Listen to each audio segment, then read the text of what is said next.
Thank you for tuning in to another episode of Forgotten Gear Restorations on a Monday morning. What a lovely day. Come on. 5150. Owner bought it new in the 90s. Hasn't been played a whole lot since, but let's dig in. Let's see what kind of restorative processes we're going to need to perform in order to get this thing back up to its former glory. As always, don't forget to like and subscribe, share. You know what to do. Do the whole thing. It's super helpful, and I totally appreciate you being here.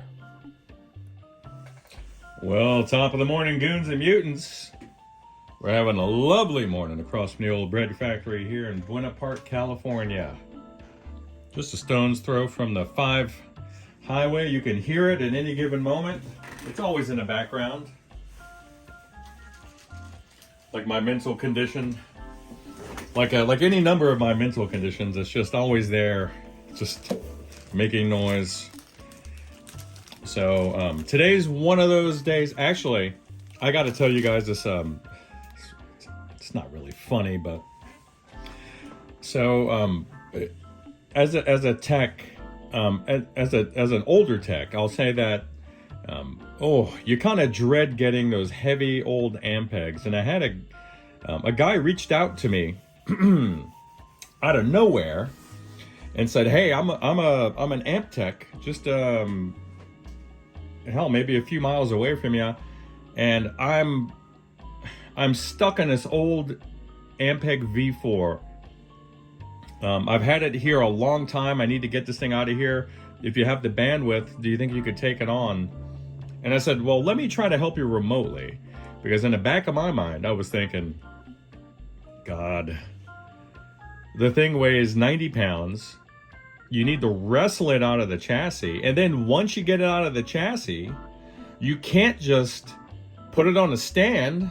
Well, you kind of can because there's a cover, but not really.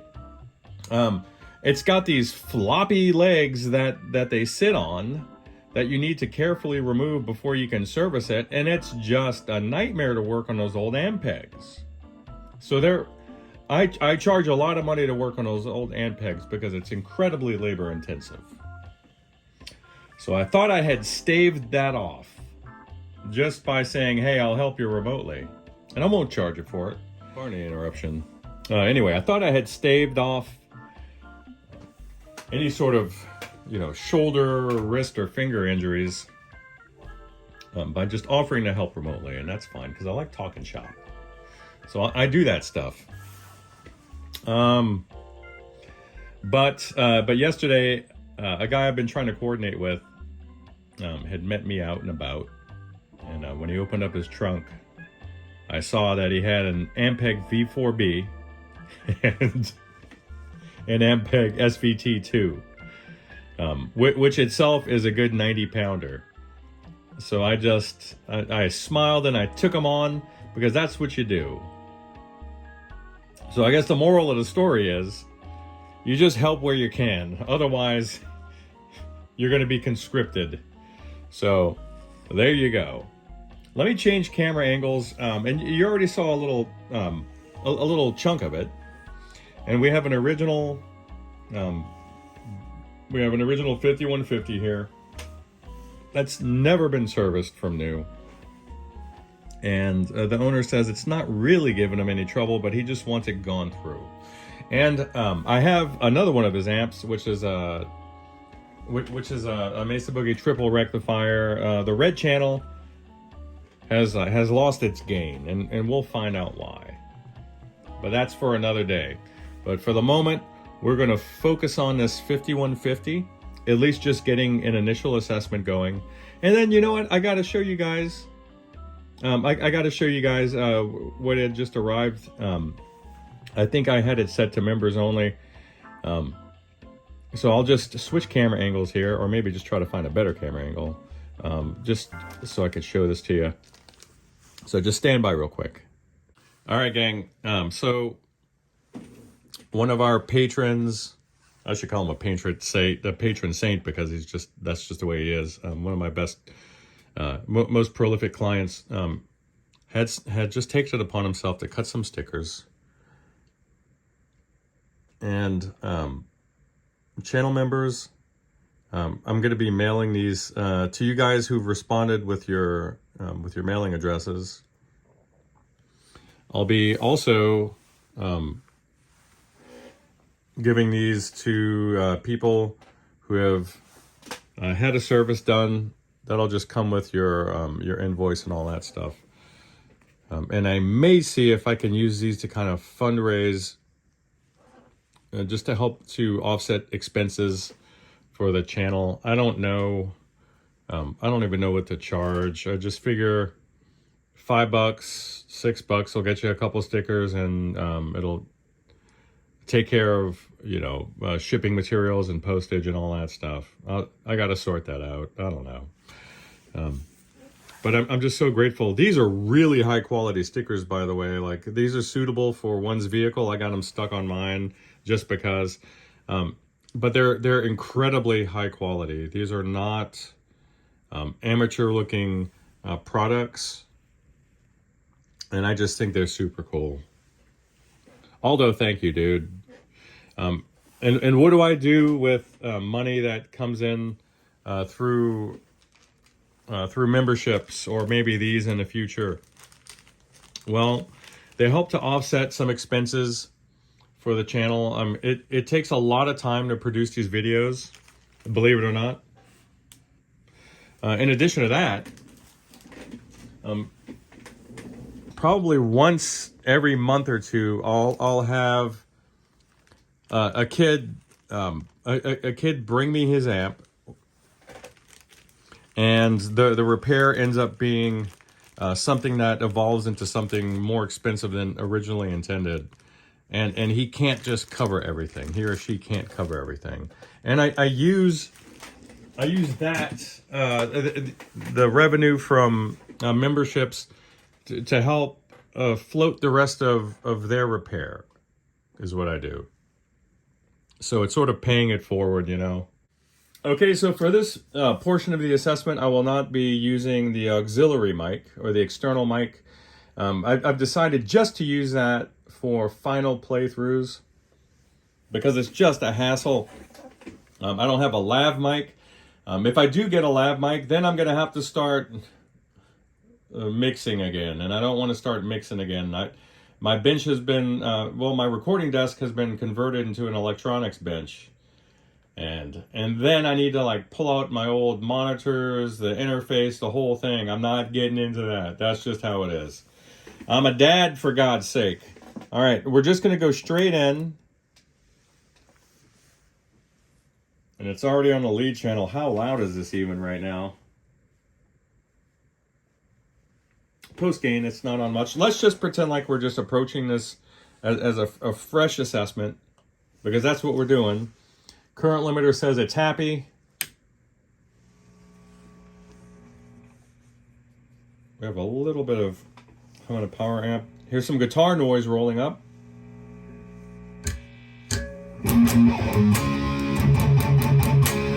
God, so much gain. Let's get the master up though. We'll put it on 2.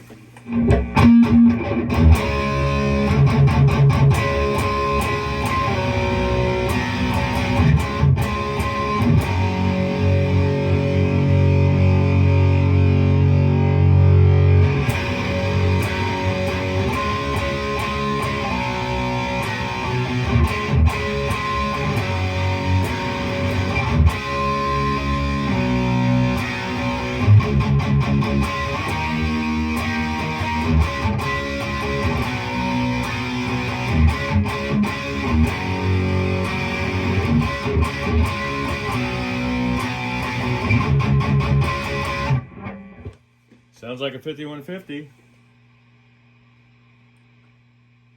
Let's put the gain down to 50%. Got a little more volume going.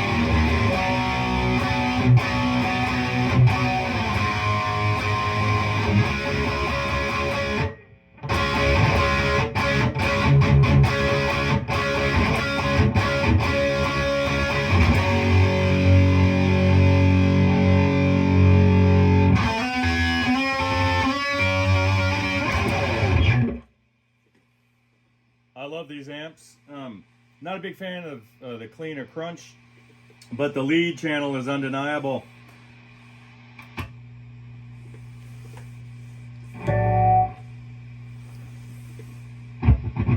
So we have some noisy controls.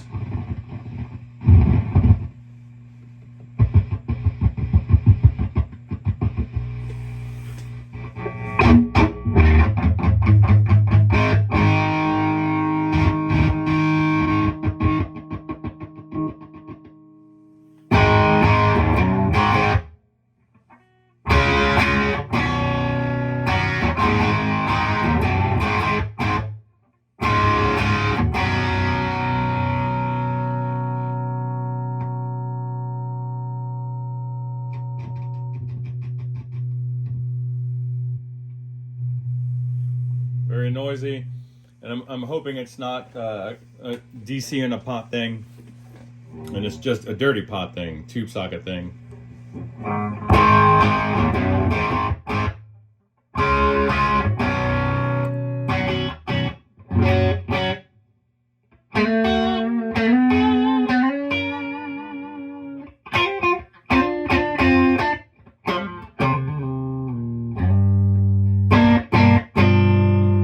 So obviously we have some hum in the background. We have some contaminated pots, tube sockets. Let's flip her around. Oh hell, let's just get this thing out of the cab. That's what's got to happen next. Gonna have to remember that this guy put a machine bolt, the hex head, and the upper left hand or forward left hand foot position instead of the friendly old Phillips head. If you're having trouble removing the chassis, don't force it. You're going to bend the faceplate. It's not getting hung up on the Tolex. Pardon me, I just dropped a screwdriver. It's getting hung up on this panel. So take out the screws and then carefully knock it out. If you're not gentle in the way you approach this, you're going to split these cleats. So you better be careful. All right, Tommy, here's your chassis. There was a screw rattling around in there. It's from one of the circuit boards. I'll get to the bottom of that. But yeah, these are old Ruby tubes. Wow, these are old. They're ready to go, buddy. You can see the red silk screening there. This one here is done, and then you can see charring on the inside. This isn't an external liquid spill. These guys are done. They're at end of service life. So let me get you a little sweep over of the rear panel. Just a little bit of dust. There's no neglect or abuse here. And here's your preamp PCB tucked under there. You're probably familiar with that. So let me get her flipped over. Okay, here we are. So let me just see if I could take a peek and find out where that screw originated from. Oh, I see it right here. All the way over here on the preamp side. I'll pop that in. We're going to be checking ripple. And what else are we going to be doing? Well, we're going to do a thorough assessment. Get that screw back in there. There we go. That was the only loose one. Awesome. All right. Now, let's get power back on. You could probably hear the relays click-clacking, which is a good sound as far as I'm concerned. So we need to change your power tubes for certain. At least if you plan on gigging it. If you're just going to hang out at home and just jam on it periodically, you don't have to. But listen to that. You kind of want to. So these are all noisy as well. And they look original to the amp.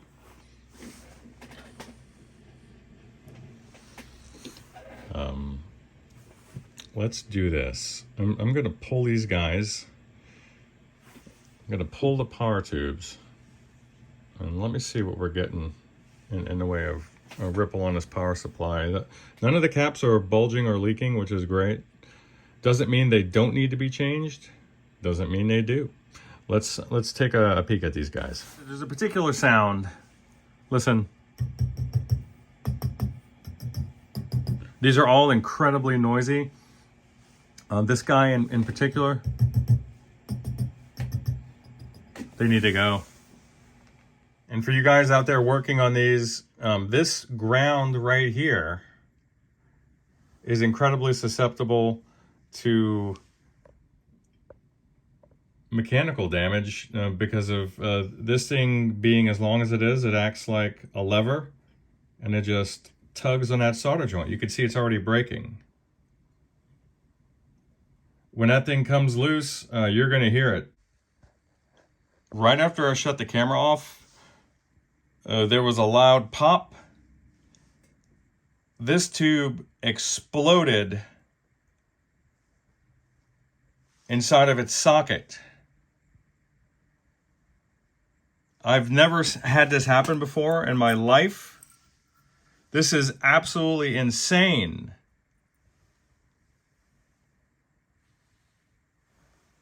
Oh my God. All right, Tommy, that was absolutely insane. This tube, your last 6L6 had literally, the top of it exploded.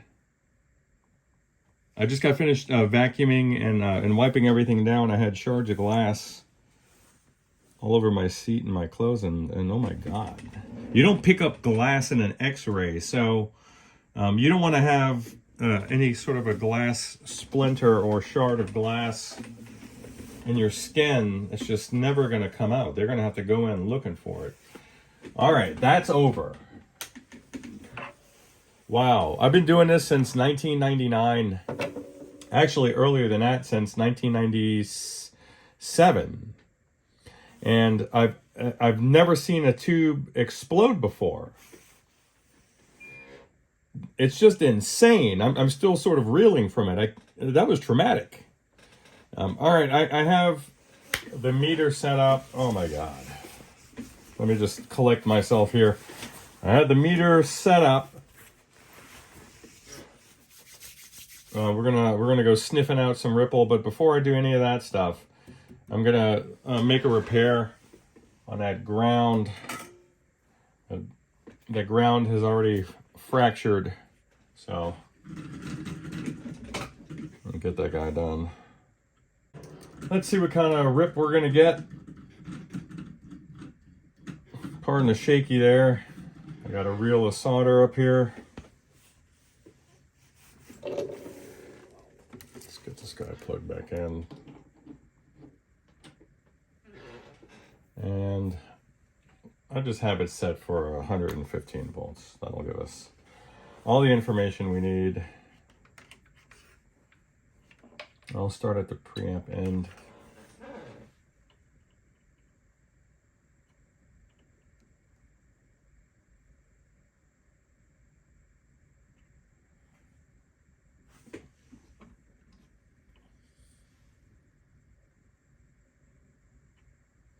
Oh, kind of a lot.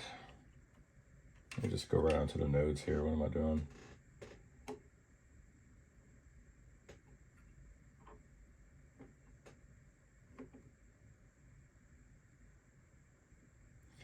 Yeah, we have like 60 millivolts of AC sitting over here on a preamp.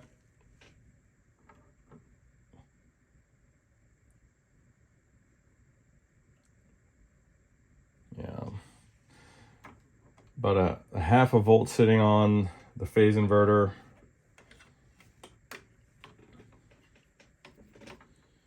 So let's see what we're gonna do about this.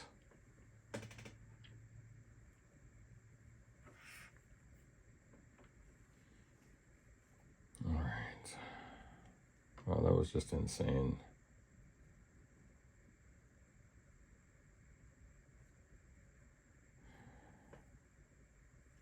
The power amp is looking pretty good. Awesome. The screens. nice. Power amp is looking good. Definitely need to remove the circuit board and address at least the preamp filters and the phase inverter as well. It's kind of excessive, so that's something we should look at doing. So let me wrap up this video. This is about where I'm gonna end on this. I need to order some power tubes. A guy came around and gobbled up the rest of my 6L6s. So they're done. Are they done? Oh, I forgot I had this other little stash here. Actually, I have new 6L6s over here. What am I even talking about? I have a quad right here. Awesome. We're in business. Always check your inventory. So, you guys stand by. All right, Tommy. What am I doing now? Well, this video is out of order. I'm just wrapping up decontaminating and cleaning up your cab. I'm just hitting the handle here. And that's it. I've already done the audio that you'll hear right after this, so everything's a little backwards, sorry. But man, what a difference. What a difference. I like a clean 5150. Dude, she sounds so good. I think you'd be quite pleased. So, I want to thank you guys again for all the support. And I will see you a little bit later with actually, Tommy, with your Boogie triple rectifier. And we'll find out why that lead channel has got no guts.